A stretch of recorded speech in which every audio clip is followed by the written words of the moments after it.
Bismillahirrahmanirrahim. Assalamualaikum warahmatullahi wabarakatuh. Alhamdulillah wassalatu wassalamu ala Rasulillah wa ala alihi wa sahbihi ajmain. Ya ayyuhalladzina amanu taqullaha haqqa tuqatih wa la tamutunna illa wa antum muslimun, amma ba'd.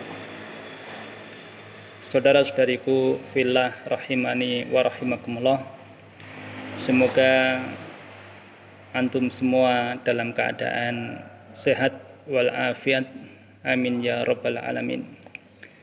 Di sini saya akan membacakan sebuah hadis yang menjelaskan pada kita pentingnya menjaga waktu-waktu yang ada, khususnya waktu yang 5 sebelum datangnya waktu yang 5.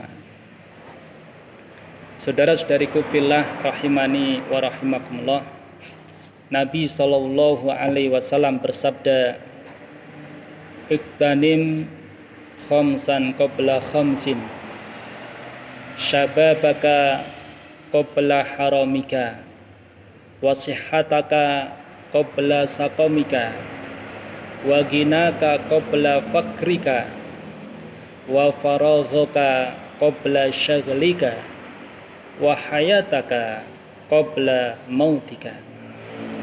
Rawahu Al-Hakim. Yang artinya kurang lebih, Nabi sallallahu alaihi wasallam bersabda, pergunakanlah yang 5 sebelum datang yang 5.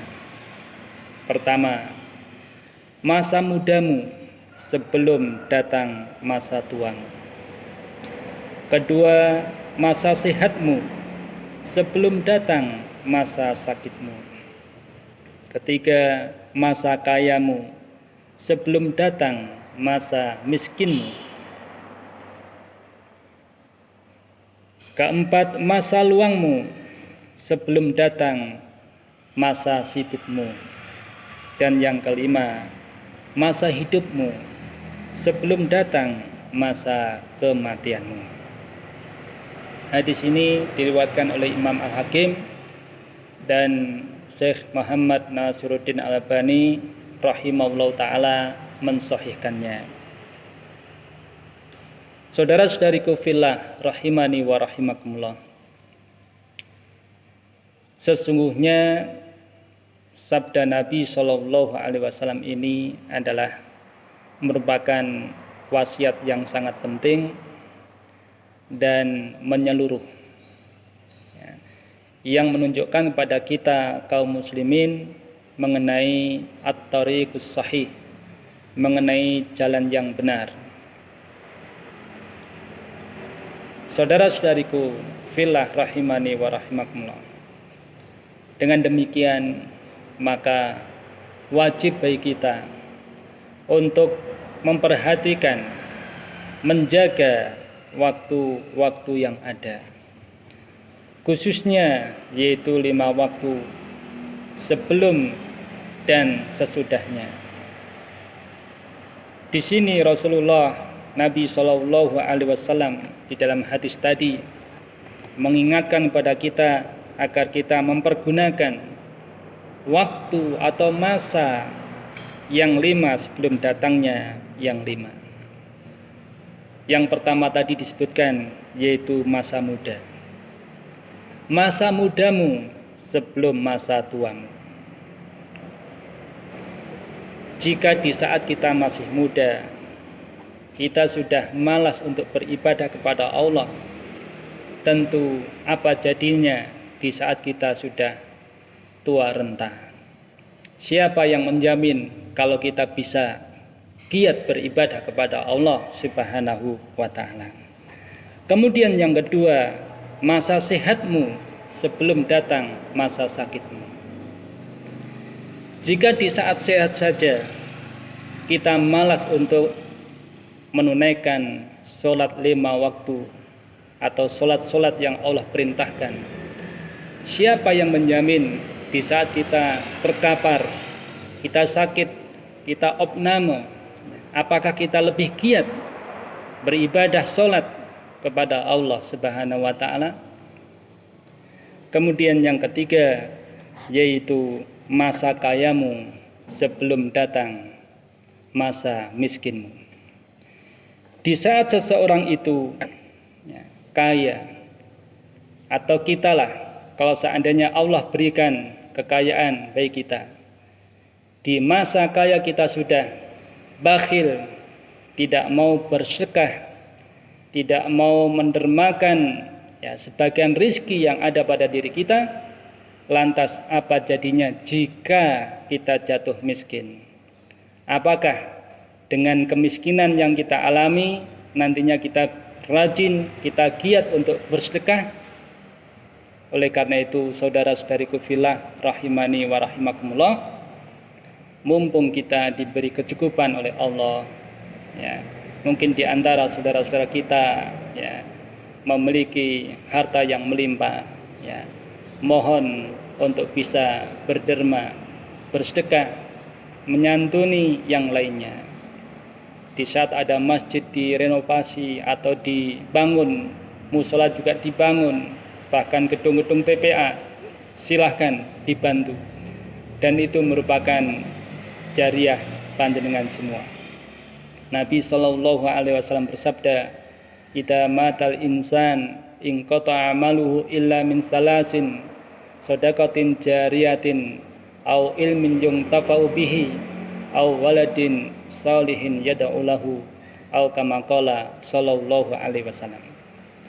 Apabila seseorang itu meninggal dunia, maka terputuslah amalannya kecuali 3 perkara, yaitu sedekah jariyah, kemudian ilmu yang dimanfaatkan, dan anak soleh yang mendoakannya. Insya Allah sedekah panjenengan, sedekah antum semua yang diperuntukkan buat masjid, buat musola, buat gedung-gedung TPA, buat pesantren, semuanya insya Allah bernilai jariah. Semoga manfaat di akhirat kelak. Kemudian yang keempat yaitu masa luang, waktu luang. Waktu luangmu sebelum datang waktu sibukmu. Kalau sudah diberi waktu oleh Allah Subhanahu wa taala waktu yang luang, sudah luang saja kita tidak mau untuk duduk di majelis ilmu, tidak mau membaca Al-Quran, tidak mau mengisi perkara-perkara yang baik, lantas bagaimana di saat kita sibuk? Kalau kita sibuk makan saja mungkin kita lupa, mandi saja mungkin kita tidak bisa.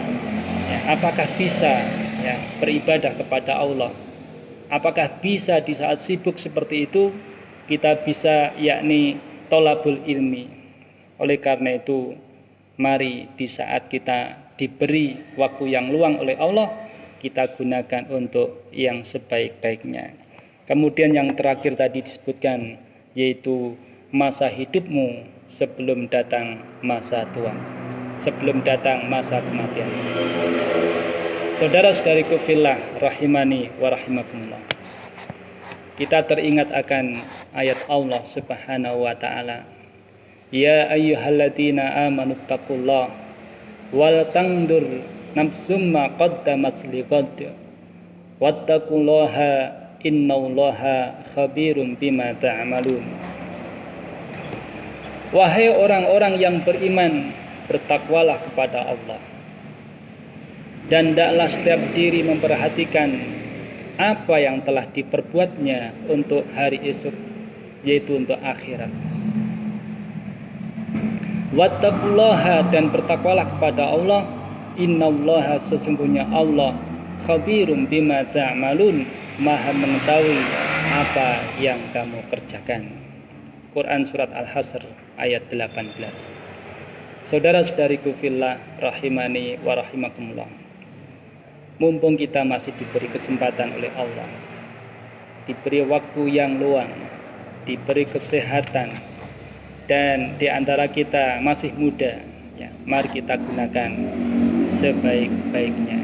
Insya Allah dengan memohon pertolongan Allah, mudah-mudahan kita dipermudah oleh Allah untuk melakukan ketaatan kepadanya. Demikian yang bisa disampaikan, mudah-mudahan manfaat.